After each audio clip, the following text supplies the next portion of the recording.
અમદાવાદના કુહા ગામે નશાની હાલતમાં પોલીસકર્મીએ હોબાળો કર્યો। પોલીસકર્મીએ નશાની હાલતમાં ધમાલ કર્યાનો ગ્રામજનોનો આરોપ છે। ફાસ્ટફૂડવાળાને ત્યાં પોલીસકર્મીએ ધમાલ કરી હતી। પોલીસકર્મીની કારમાંથી દારૂની બોટલ પણ મળી આવી છે।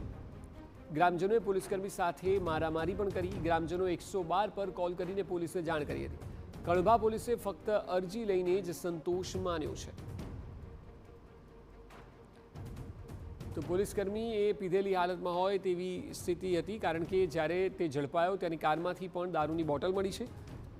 ગ્રામજનોએ તુરંત પોલીસને જાણ કરી, પરંતુ પોલીસે માત્ર અરજી લઈને સંતોષ માન્યો છે। વધુ માહિતી આપી રહ્યા છે સંવાદદાતા હરીન માત્રાવાડિયા। હરીન, જણાવો આખા મામલાની વિગતો શું છે?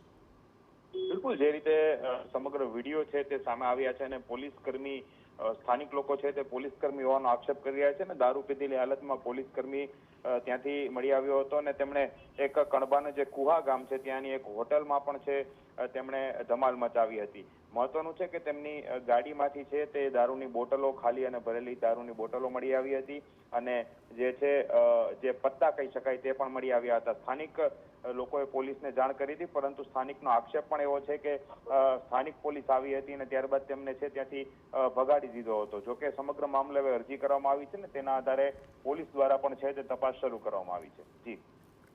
જી બિલકુલ, આભાર સમગ્ર માહિતી બદલ।